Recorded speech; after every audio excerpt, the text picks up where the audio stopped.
Eu sou filho de uma família. Meu pai, como eu já lhe falei,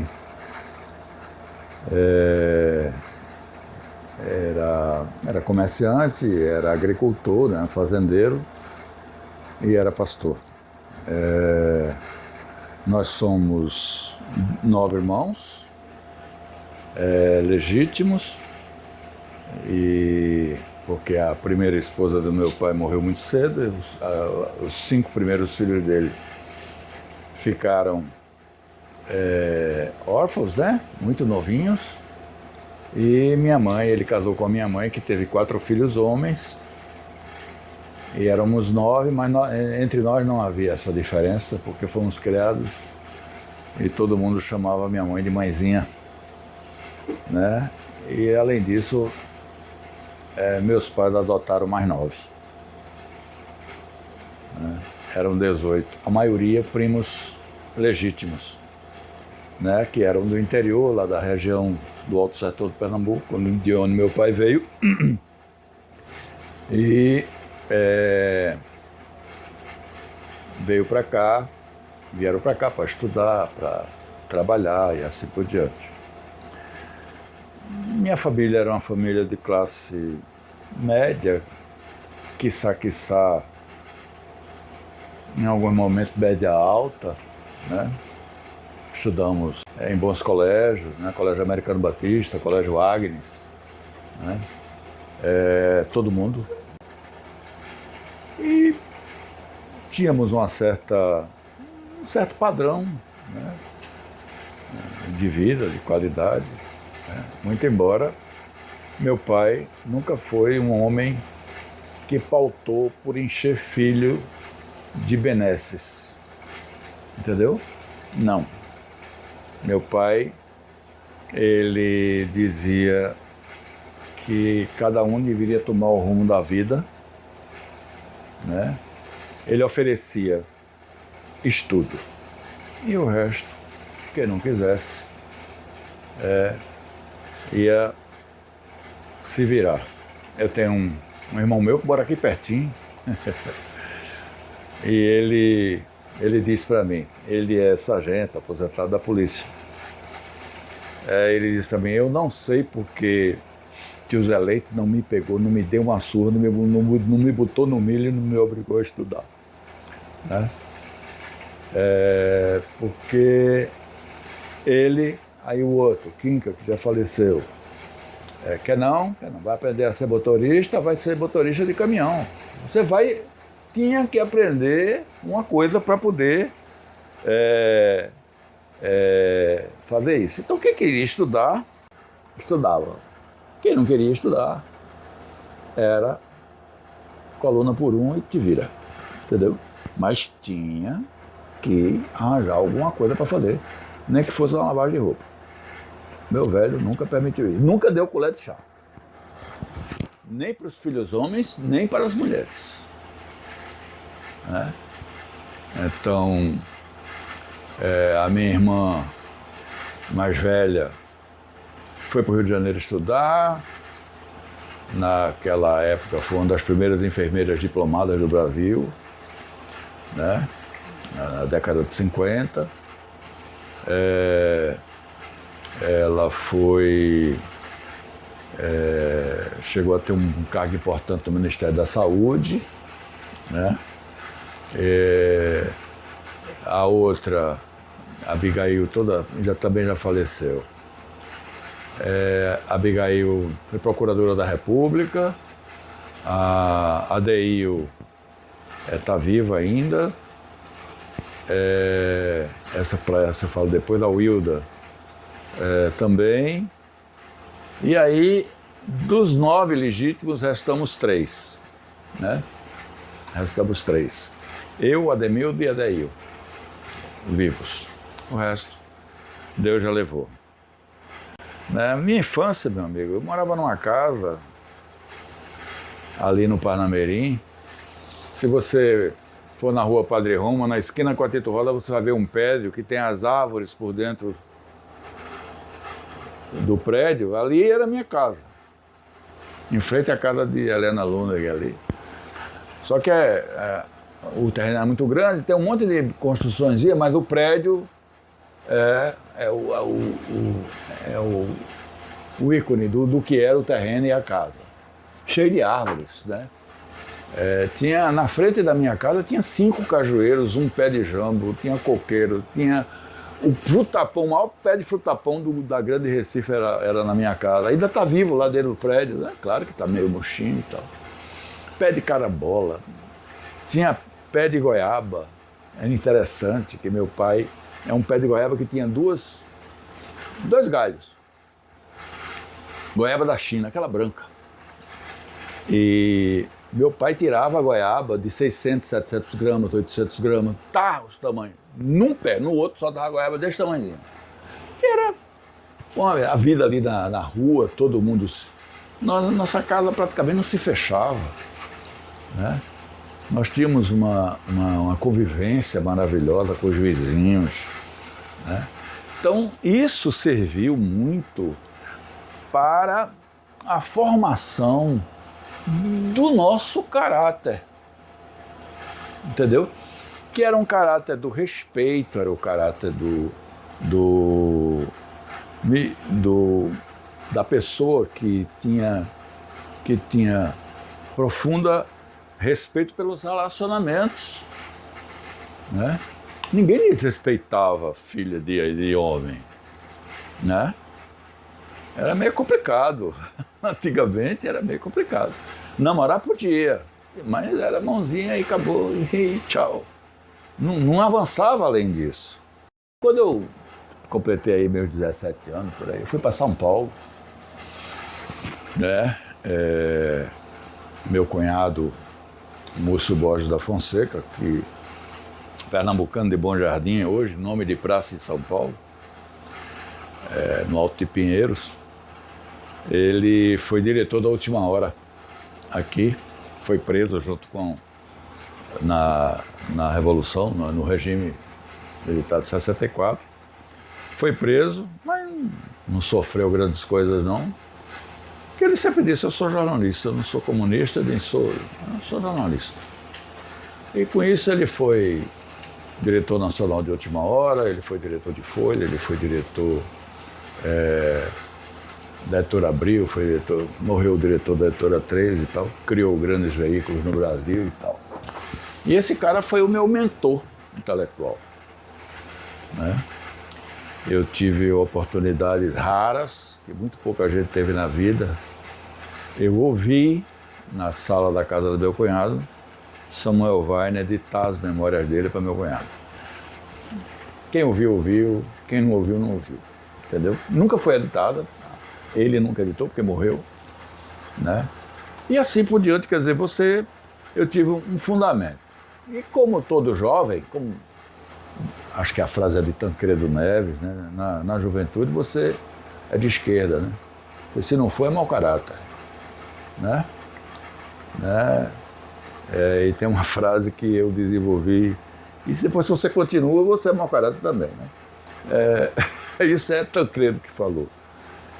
Hoje eu sou um cara conservador, porque depois que eu cheguei em São Paulo e tal, aí eu voltei a Recife, mas passei um pouco tempo, casei, voltei de novo para São Paulo. E aí eu tomei conhecimento, aí saí, fui para o mundo da publicidade e depois entrei no mundo da administração de mercado, do marketing, né? Nas empresas, e aí fui apresentado a um autor chamado Friedrich von Hayek, né? Então eu fui apresentado a um autor chamado Friedrich von Hayek, a teoria do mercado livre, eu fui aprender aí. O que é isso? Aí eu comecei, que na faculdade de Direito do Recife, onde eu entrei, né? Aí eu entrei na faculdade, era repórter, fui repórter da Folha, fui repórter do Jornal do Comércio, na Folha em São Paulo, o Jornal do Comércio aqui. E aí, meu irmão, tem uma coisa que você duro, não tinha dinheiro, né? A gente dizia, né? Meu pai, a essa altura do campeonato, estava morando com minha mãe na fazenda, mantinha a casa aqui no Recife para nós que estudávamos, né, e trabalhava, eu trabalhava. Não era uma arma, né? Uma casa enorme, né? E era tudo muito... Porque meu pai nunca foi homem de fazer filho nadar. Não, carro compra, entendeu? Você quer as coisas, você se vire, ande. Graças a Deus ele foi assim comigo, né? E na faculdade, meu irmão, duro, sem dinheiro, as meninas certinhas era para casar. E aí de bandinha, eram umas esquerdopatinhas naquela época, né? E a gente aí, achei interessante esse negócio e comecei a ler Marx, Hegel, li todo mundo, Gramsci, os cambal, e virei um artistazinho, né? E tinha sucesso e tal. Quer dizer, então, me enchi de idealismo, né?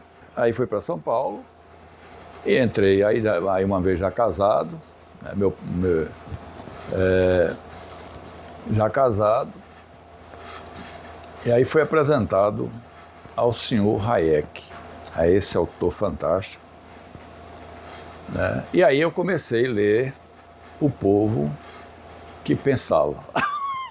São muitos, eu não vou agora enumerar, né?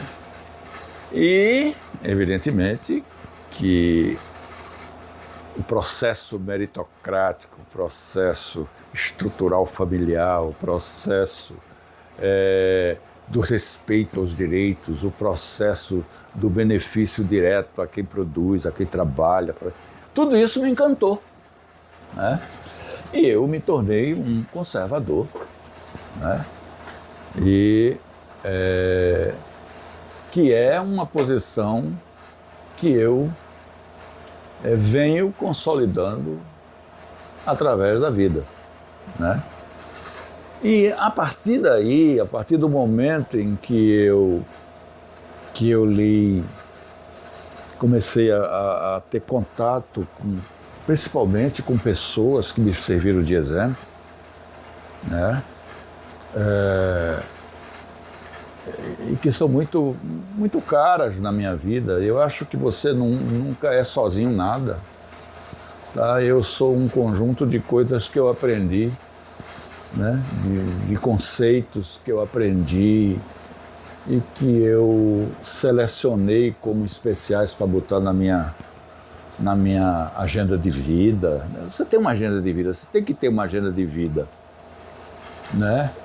Então aí foi que me despertou. Eu me vi e aí eu comecei a experimentar o sucesso de um profissional de administração, um profissional de mercado e tal. Então, uma coisa que é muito importante na minha vida por exemplo, quando eu decidi ser um profissional, tem dois momentos para mim que são distintos. Um, quando eu decidi ser um profissional de administração, né, de gestão. É porque eu me apaixonei pela gestão. Eu me apaixonei, na verdade, a minha grande paixão foi pelo consumidor, né? Porque o consumidor, ele é inesperado, ele é sorrateiro, ele é inteligente, ele é mordaz, ele é perverso, entendeu? O consumidor, sabe, o consumidor sou eu, né? Então eu me via, e aí tem algumas coisas que na década de 70 eram tão interessantes. Foi quando começou a aparecer no Brasil, pela primeira vez eu comecei a ouvir a palavra merchandising, né? E que o merchandising era uma coisa própria, somente do ponto de vendas, né? E aí algumas pessoas começaram a descobrir, né? Descobrir gestuais de comportamento, principalmente da consumidora, Aí você não via, por exemplo, pilhas com mais de 1,70 m de altura de qualquer produto, né? De preferência os sabões em pó, né? Nos supermercados, porque uma pilha muito alta não vendia. Não vendia porque a mulher brasileira de então, da década de 70, tinha uma medida estándar de 1,60 m, e ela não gostava de mostrar sua baixa estatura em público. Aí o cara descobriu isso e botava as coisas baixinhas, desarrumada. Por que desarrumada? Não botava muito arrumadinha, porque se ela derrubasse, o senso de ridículo dela era um negócio absurdo. Então ela não pegava o produto. Então, e veja que coisa fascinante que é isso, você estudar o consumidor, saber as pequenas e as grandes demandas dele, as ansiedades e tal. E você trabalhar isso nesse plano, né, é muito legal, quer dizer, é muito estimulante, né? As pessoas são estimulantes, né? A pessoa lhe irrita, porque ela lhe estimula além da sua capacidade de ser estimulado. Aí você reage, né?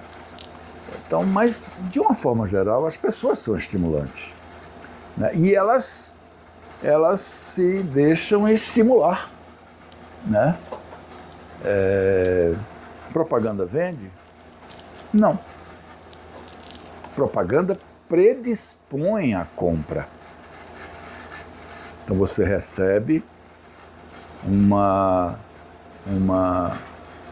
mensagem de um comercial, vamos dizer, de um sabonete, vou bem antigo, né?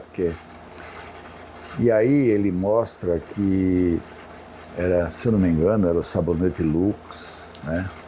Que ele era para o rosto, pele, ombros, né? Colo, sei lá, cabelo, o shampoo, e vai não sei o que, pá. Aí a dona de casa tá ali de frente para a TV, ou ouvindo rádio, ou vendo um anúncio de uma revista, daquelas revistas coloridas de antigamente, muito bem impressas, e ia para o supermercado. Chegava lá no supermercado, aquele produto que tinha prometido a ela um monte de coisa estava lá. E aí o merchandising se encarregava de mexer na mão dela, e ela pegava ele e botava no carrinho, né? E quando chegava em casa ele ia ter que entregar o que prometeu até a última gota de produto, até o último ponto de produto. Isso era fantástico, né? Isso é fantástico. Você vai descobrindo coisas, né? E a importância do ser humano, né? Antigamente você tinha a figura do dono da mercearia. Ele dizia para você: leva isso aqui, que isso aqui é bom.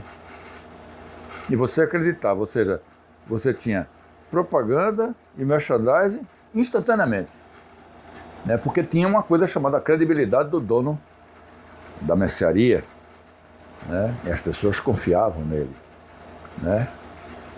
O vendedor de uma loja de artigos femininos ou masculinos, mentiroso, né? Dizia: você ficou bonito disso aí, né?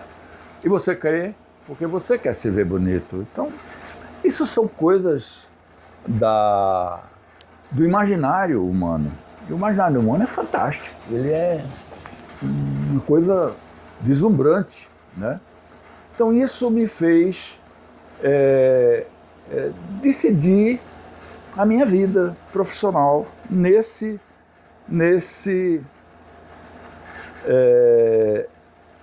a minha atividade produtiva, ela tem um público muito seleto, é o empresário. Como consultor de empresas, esse é meu público. E eu vendo a ele que conheço o outro, que conheço o grande público, que conheço aquilo que é o objetivo, o alvo, o target dele, né? E na minha visão, a visão de mercado é uma visão extremamente fantástica, porque nós estamos assistindo, né? Nos dias de hoje, tem uma frase que eu gosto muito, está até no meu site. Meu site é www.incrementa.com.br. Lá está ela. São as empresas mais rápidas que se sobrepõem às mais lentas, e não as maiores e mais poderosas sobre aquelas menores. Quando a IBM era um monstro inatingível, a Apple era uma garagem. Né? A Microsoft era uma garagem. Né? E o ciclo de conhecimento, ele varia de setor. Por exemplo, uma hora é a empresa da moderna tecnologia, né? da tecnologia da informação, outra hora é a empresa da tecnologia no momento, né? Da tecnologia da ciência médica, está todo mundo atrás de vacina, né? Contra o coronavírus, né? Outra hora, daqui a pouco será, com certeza, espere por isso, o setor de alimentos, que o mundo vai precisar, né? E outra hora vai virar, a roda vai girando, você vai criando novas expectativas, o mundo vai amadurecendo novas formas de conhecimento, né? No momento de desespero, e olhando somente nesse aspecto, existem os mercadores da fé, né? Estão aí, né? Fazendo as maiores traquinagens, né?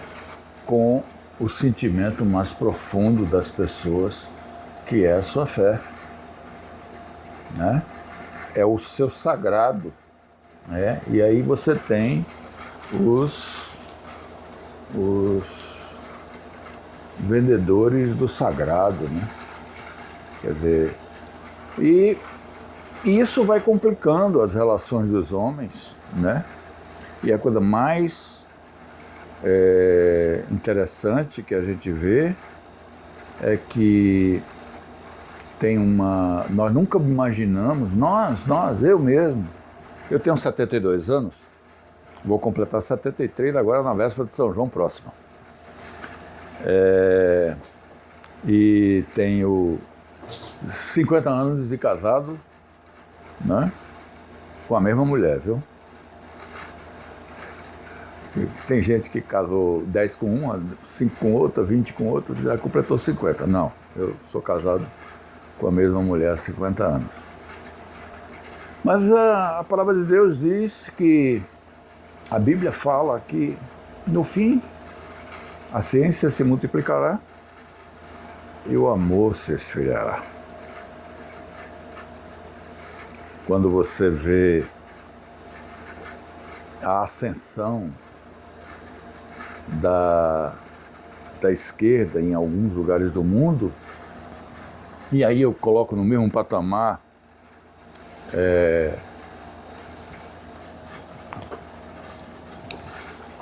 toda a esquerda como um princípio só, né, que eles não têm respeito pela vida humana. Veja a China, né? Veja, uma coisa que eu gosto muito de dizer é que Hitler era socialista. O partido dele chama-se Partido Nacional Socialista. Ele matou o tanto de gente que matou. E Stalin matou muito mais do que ele.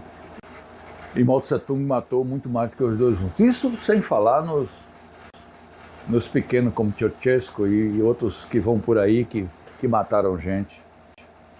Porque eles não têm respeito pela vida humana. Eles têm respeito pelo benefício imediato deles. O povo que se dane. Né? Por exemplo, eu tenho uma teoria muito ruim, que muita gente não gosta. Mas eu não tenho nenhum problema de dizer que num país complexo, analfabeto não tem que ter direito a voto. Quer dizer, porque a pessoa que tem uma situação de fome, ela vende o voto dela por um copo de cachaça ou por um prato de feijão. Não é? Aí não, você está dizendo que é cidadão de segunda classe? Eu digo, não, é cidadão, esse sim é a vítima, não o bandido. Esse sim é a vítima de um sistema corrupto, não o bandido. O bandido é bandido, o bandido não tem que ter graça com ele, não. Entendeu? Mas uma pessoa que eu deixei com fome. Hitler dizia o seguinte, pegava uma galinha, né? Destelava ela todinha, vocês conhecem, todo mundo conhece esse exemplo. Deixa ela lascada, com fome, que ela vai fazer o que você quiser. E ele dizia, assim é o povo. Né? Se você quiser também, tem aquela história espetacular do cachorro bom e do cachorro mau, né? Que o dono levava ele para a feira e botava para brigar. Os dois botavam os dois para brigarem. E aí todo mundo apostava no branco e ganhava o preto. Aí na semana apostava no preto e ganhava o branco. E como é que faz? Aí chegou um cara e disse, olha, eu não sou daqui. Por que é que o cachorro que o povo aposta não ganha? O povo aposta no branco. Ele fez, olha, tem semana que ganha o branco, tem semana que ganha o preto. Quando eu quero que o preto ganhe, eu deixo o branco sem comer, uma semana. Quando eu quero que o branco ganhe, eu deixo o preto sem comer uma semana. Isso são os políticos. Isso é o que fazem com o povo pobre do nosso Nordeste. Né? E que a gente está assistindo uma mudança de cenário. Né? Então, eu acho que aí você vê, como é que você identifica uma coisa dessa? A falta de misericórdia. Entendeu? A falta de misericórdia. Né? Porque quando você não tem misericórdia, quando a tua misericórdia é travestida de uma cesta básica, né? Aquilo pode satisfazer tua alma.